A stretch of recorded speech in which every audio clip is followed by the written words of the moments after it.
அத்திமரம் துளிர் விடாமல் போனாலும், திராட்சை செடி பலன் கொடாமல் போனாலும், கர்த்தருக்குள் மகிழ்ச்சியாயிருப்பே,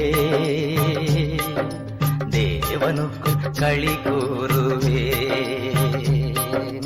அத்திமரம் துளிர் விடாமல் போனாலும், திராட்சை செடி பலன் கொடாமல் போனாலும், கர்த்தருக்குள் மகிழ்ச்சியாயிருப்பே,